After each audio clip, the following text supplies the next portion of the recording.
It's Monday, October 25, and this is your morning news update. So glad you could join us. Convicted attorney Vonda Pile will have to serve the remainder of her 3-year sentence at Her Majesty's Prison Dodds.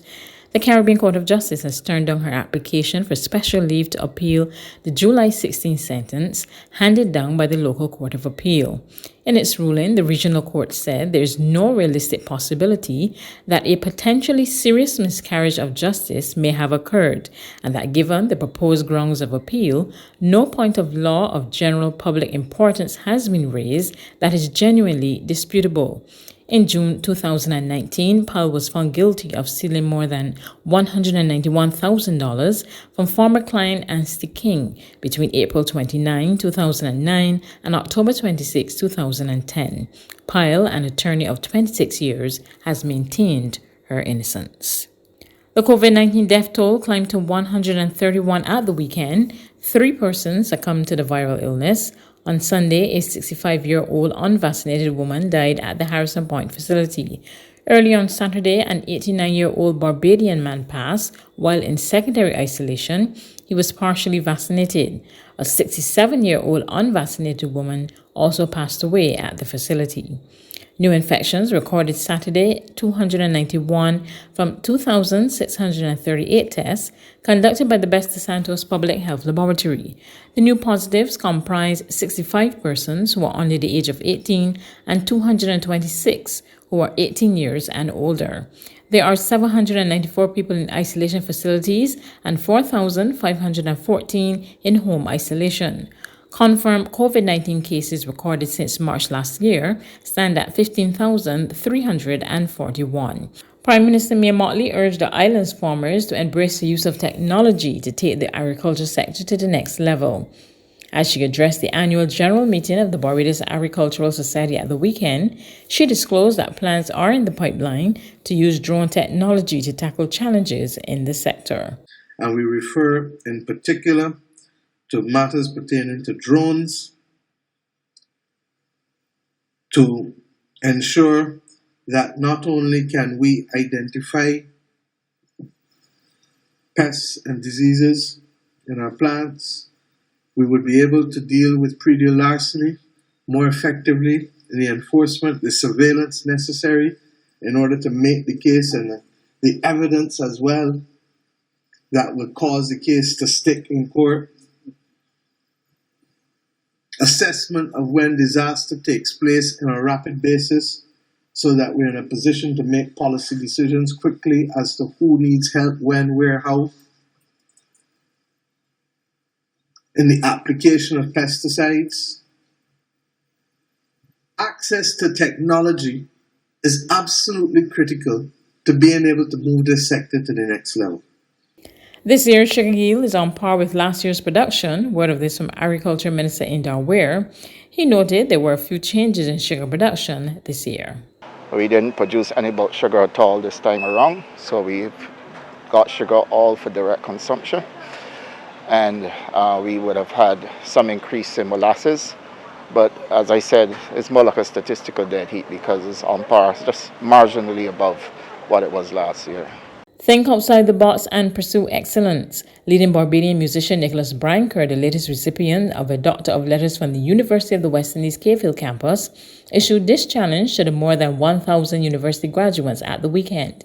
Branker was one of 3 Barbadians who received an honorary doctorate this year, with legendary Barbadian and West Indian cricketer Sir Cuthbert Gordon-Moore and Desmond Leo Haynes, both receiving Doctors of Law at Saturday's virtual UWI graduation ceremony 2021. My dream for my West Indies is that it will be a place from which people come who function within a system that has been set up largely not to accommodate them, but to find ways to make that system bend to suit them so that they and the people that are coming behind them have a chance.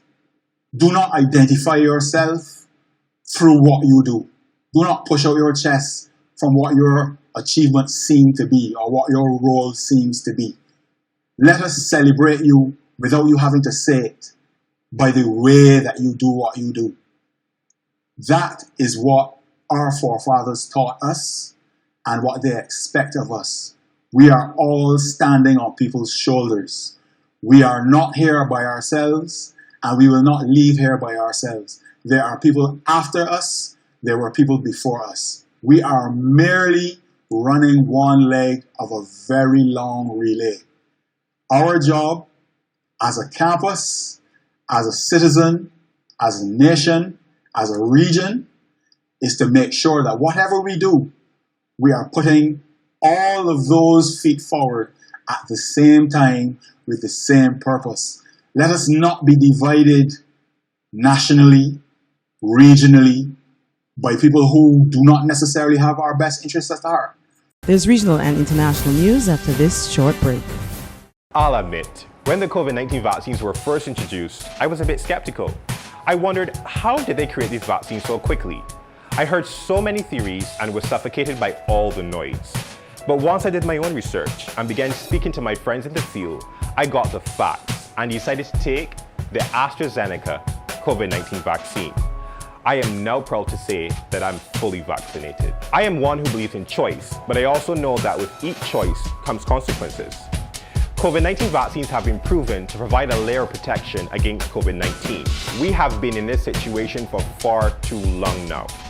It is time to get our lives back. We still need to social distance, wash our hands, and mask up, but having an extra layer of protection with the COVID-19 vaccines, we should feel more happy that we're protecting ourselves, our family and friends, our colleagues, and our clients. Let's roll up our sleeves and get back to living.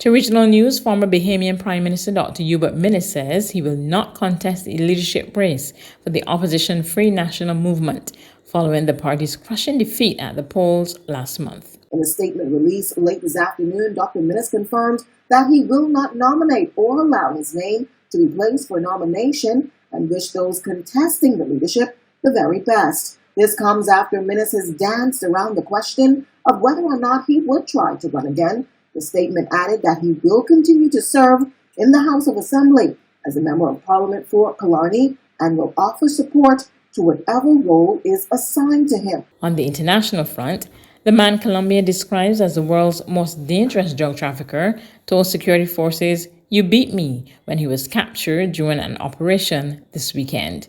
More in this report for France 24. Surrounded by government forces, he was captured near one of his outposts in northwest Colombia, near the border with Panama, and airlifted out of the jungle.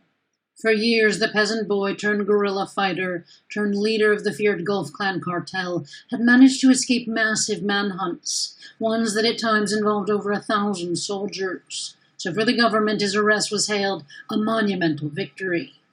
Este es el golpe más duro que se le ha propiciado al narcotráfico en este siglo en nuestro país.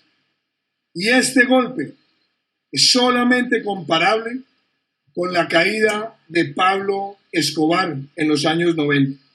The capture is a boon for President Ivan Duque.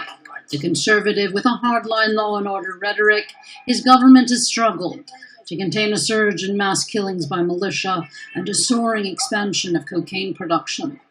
As police explained, the capture of the 50-year-old O'Toole was not easy. For years, he'd had a $5 million bounty on his head in the U.S. That's news, but for the very latest, visit our website at www.barbadostoday.bb. You can also subscribe to our e-paper, email updates, or like us on Facebook, and sign up for our breaking news alerts via WhatsApp. We're also on Izumi Media and bus terminals, as well as screenplay at supermarkets and gas stations near you. You can also hear us on Mix 96.9 FM and Capital Media HD 99.3 FM.